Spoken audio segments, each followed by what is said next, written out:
In ancient China, they were gods of rain. In medieval Europe, they hoarded gold and breathed fire. In the jungles of Mexico, they were feathered serpents that fell from the sky. Different continents, different centuries, same creature. So the question is, how? For thousands of years, before the first roads connected continents, before sailors crossed oceans, before any written word traveled between civilizations, humans on every inhabited landmass were drawing the same impossible animal, a massive reptile, with wings or without, breathing fire or commanding water, worshipped, feared, and remembered. Tonight, we travel from the mountains of Wales to the temples of Mexico, from the rivers of China to the deserts of Mesopotamia, to uncover one of the strangest mysteries in human history. Why does every civilization remember dragons? Our journey begins in Europe, where the dragon is almost always a villain. The ancient Greeks called it drakon, a word meaning the one who watches, and these dragons were guardians. Ladon coiled around the golden apples of the Hesperides, never sleeping. Python ruled the sacred slopes of Delphi until the god Apollo struck him down. The Hydra rose from the swamps of Lerna, growing 2 heads for everyone Hercules cut away. But the most terrifying of them all was Typhon, a creature so vast his head brushed the stars and his arms spanned the horizon. When he challenged Zeus himself, the war shook the foundations of the world. Travel north into the icy fjords of Scandinavia, and the dragons grow stranger still. The Norse believed the universe was wrapped in a serpent, Jormungandr, a beast so massive it encircled the entire ocean, biting its own tail. When it finally lets go, the world ends. Beneath the world tree Yggdrasil, another dragon, Nidhogg, gnaws at the roots of reality itself.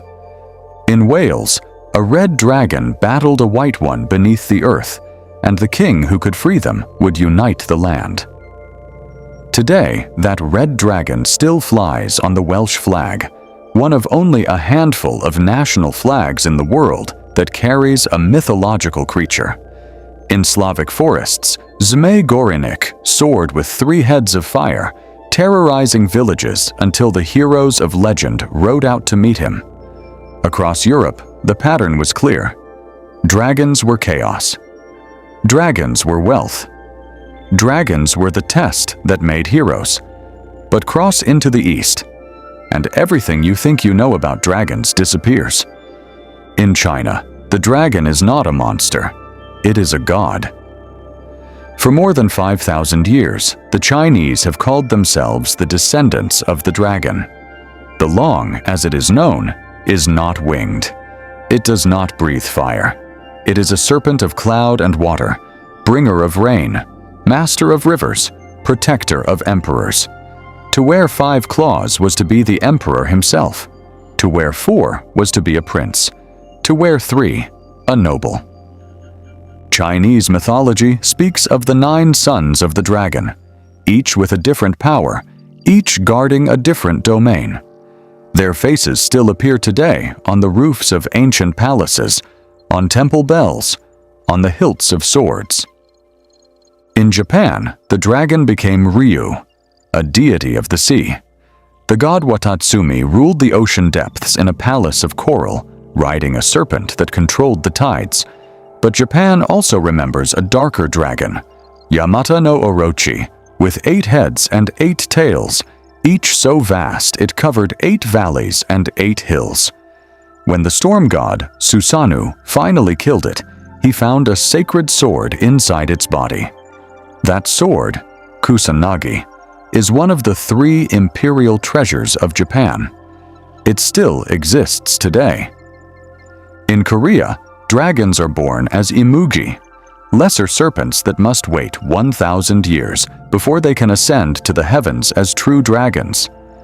In Vietnam, the entire nation traces its ancestry to a dragon king who married a mountain fairy. So here is the question that has puzzled scholars for centuries. Why do the dragons of Europe destroy, while the dragons of Asia create? And how, across thousands of miles of mountain and ocean, with no contact between these civilizations, did both cultures land on the exact same creature? It only gets stranger from here. Cross the Pacific. Cross an ocean so vast that no ancient ship ever made the journey. Land in the jungles of ancient Mexico, and you will find the dragons waiting.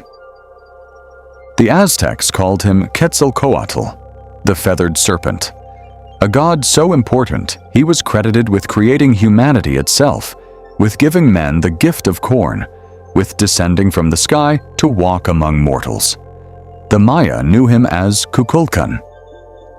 Twice a year, on the spring and autumn equinox, the setting sun creates the shadow of a serpent slithering down the steps of the Great Pyramid of Chichen Itza. The ancient Maya engineered an entire monument so that a dragon would appear in light and shadow at the most sacred moments of the year. In the high mountains of Peru, the Inca worshipped Amaru, a two-headed serpent with the wings of a condor and the jaws of a puma. Amaru lived in lakes and underground rivers, and the Incas believed it could rise into the sky to bring storms. Travel north into the forests of what is now the United States, and on a cliff above the Mississippi River, a Native American painting once stretched across the rock, the Payaso bird. A winged serpent with the face of a man and the claws of an eagle. French explorers in the 1600s wrote that the local tribes refused to look at it as they paddled past. The horned serpent appears in the legends of the Cherokee, the Iroquois, the Lakota, across cultures that had never met one another, separated by thousands of miles of forest and plain. How? How does a continent that had no contact with Europe, no contact with Asia, end up with the same impossible creature carved into its temples and painted on its cliffs? The mystery only deepens.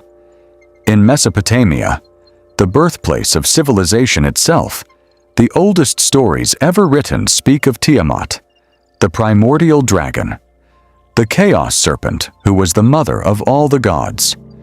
When her own children rose up to kill her, the god Marduk split her body in two, and from her flesh he made the heavens and the earth. According to the Babylonians, the entire universe is built from the corpse of a dragon. The Babylonians built the Ishtar Gate, and on its blue tiles you can still see today the image of the Mushushu, a scaled, four-legged dragon with a serpent's tongue, carved over 2,500 years ago. In ancient Egypt, every single night, the sun god Ra had to battle a dragon named Apophis, a serpent so vast it threatened to swallow the sun itself. If Ra ever lost, the world would end in eternal darkness. In the Hebrew scriptures, God speaks of Leviathan, a sea dragon whose breath kindles coals, whose scales are his pride, who fears no creature on earth. Now travel south, into the deserts and savannas of Africa. The Dahomey people of West Africa told of Aido Huedo, the rainbow serpent who carried the creator god in his mouth as he made the world. The Congo Basin still whispers of Mokolembembe, a creature said to live in remote swamps, described as a long-necked, scaled beast that locals have never stopped reporting. And then, most extraordinary of all, travel to the other side of the world, to Australia, a continent that was isolated from the rest of humanity for tens of thousands of years. The Aboriginal Australians, in some of the oldest continuous spiritual traditions on Earth, worship the rainbow serpent, a massive, scaled creature that shaped the rivers, carved the land, and gave birth to all life. Europe, Asia, the Americas, the Middle East, Africa, Australia, 6 continents, hundreds of cultures, tens of thousands of years apart. The same creature. So we have to ask the obvious question. The question scholars have been afraid to ask out loud. What if the dragons were real? There are several explanations, and each one is more disturbing than the last. The first theory comes from a folklorist named Adrienne Mayer. In her groundbreaking research, she discovered that ancient peoples were the world's first paleontologists. They dug up the bones of dinosaurs, protoceratops in Mongolia, mammoths in Greece, giant lizards in China, and they tried to make sense of what they found. A skull with horns, a spine longer than a house, wings of bone. To a Bronze Age farmer with no concept of extinction, these were not the remains of ancient animals. These were dragons, frozen in stone, dead, but not forgotten. The second theory comes from the astronomer Carl Sagan. In his book, The Dragons of Eden, Sagan proposed something darker, that the dragon may be a memory, not of dinosaurs, but of the predators that hunted our ancestors when we were small mammals scurrying through the underbrush of a prehistoric world. Snakes, crocodiles, giant lizards. For tens of millions of years, our ancestors were prey. And the fear, Sagan suggested, may be encoded somewhere deep in our genes. The third theory was published in 2000 by anthropologist David E. Jones. He proposed that the dragon is a perfect composite, a combination of the three predators that hunted early primates across the African plains: the big cat, for the body and the claws; the eagle, for the wings and the eyes; the serpent, for the scales and the strike. The dragon, Jones argued, is the face of every nightmare our species ever had, stitched together, remembered forever. And then, there is the fourth theory, the one that scientists do not like to discuss. The theory that asks the question no one wants to answer. What if these civilizations weren't imagining? What if they weren't reconstructing fossils? What if, somewhere in the deep past, they actually saw something? Here is what we know.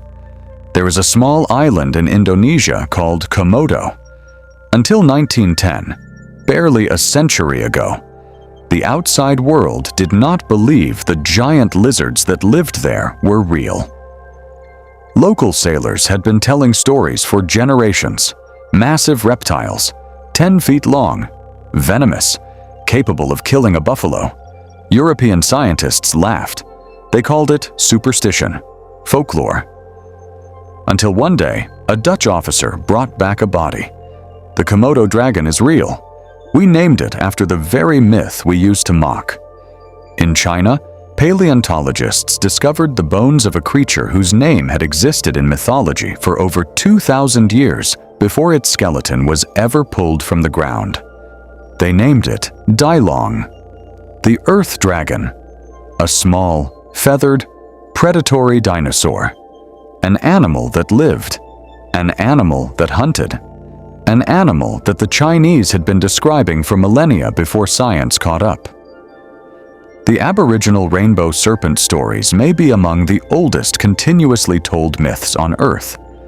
Some researchers have linked them to memories of rising sea levels at the end of the last ice age, a real event, 10,000 years ago, that may have been preserved in human memory across hundreds of generations. And the megalania, a giant monitor lizard that once roamed Australia, growing over 20 feet long, weighing as much as a small car, went extinct only tens of thousands of years ago. After humans arrived, the first Australians may have actually seen it and remembered. So we are left with an uncomfortable possibility that the dragons of every civilization are not pure imagination, that they are echoes. Echoes of fossils misunderstood. Echoes of predators remembered. Echoes, perhaps, of creatures that walked this earth in living memory, and that somewhere, on every continent, our ancestors looked up, and saw something that should not have been there. The dragon is the oldest monster on Earth, older than gods, older than language, older, perhaps, than civilization itself. A creature that flew through the dreams of every culture that ever existed, from the temples of China to the cliffs of America, from the deserts of Egypt to the deepest forests of Australia. A creature humanity has never been able to forget.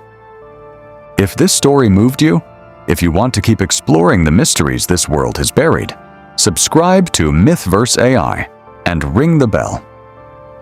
Because next, we descend into the underworld of the Aztecs, Mictlan, the 9 brutal levels of the kingdom of the dead. See you on the other side.